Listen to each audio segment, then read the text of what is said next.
373 কোটি টাকা ইলেকট্রিক বিলে পেমেন্ট করেছেন। 373 কোটি টাকা তারা ইলেকট্রিক বিলে পেমেন্ট করেছেন 15th ফিনান্সের টাকা থেকে।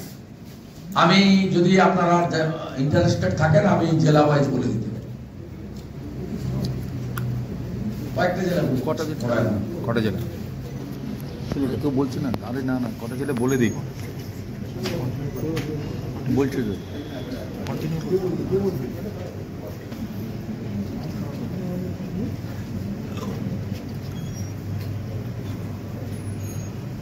বড় অ্যামাউন্ট গুলো বলে দিচ্ছি। আলিপুরদুয়ার ছোট অ্যামাউন্ট হচ্ছে, বাঁকুড়া রিজন 48 কোটি 45 লক্ষ,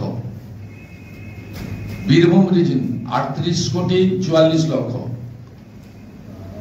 বর্ধমান 60 কোটি 9 লক্ষ। এইভাবে প্রায় 400 কোটির কিছু কম 15th ফিনান্স থেকে টাকা পেমেন্ট করেছে। মানে বুঝলেন, গ্রামের উন্নয়নে রাস্তাঘাট, পানীয় জল, শৌচালয়, নিকাশি ব্যবস্থার জন্য ভারত সরকারের দেওয়া টাকা, WBSCTCL মানে রাজ্য সরকার কেন্দ্রের টাকা ইলেকট্রিক বিল পেমেন্ট করে নিয়ে নিয়েছে। কত বড় প্রতারণা! এটা রেকারিং এক্সপেন্ডিচার, এটা ভারত পশ্চিমবঙ্গ সরকারের রাজস্ব থেকে খরচ করতে হয়।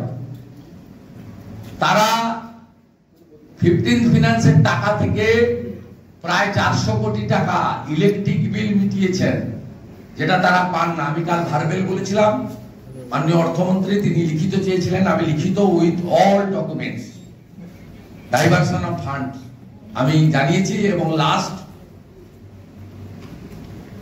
গত পুজোর সময় পশ্চিমবঙ্গের অনেক পৌরসভা ক্যাজুয়াল কন্ট্রাকচুয়াল বেতন দিতে এবং বোনাস দিতে 15th ফিনান্সের টাকা ডাইভার্সন করেছেন।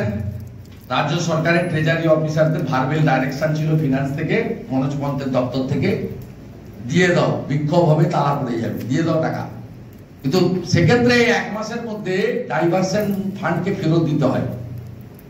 আমি অন্তত 10টা মিউনিসিপ্যালিটির নাম বলে দেবো, নদিয়া, মুর্শিদাবাদ, উত্তর 24 পরগনা, পূর্ব মেদিনীপুরে, যারা স্টিল নাও যে টাকা ভেঙে বেতন দিয়েছেন, বোনাস দিয়েছেন, টাকা ফেরত করেন।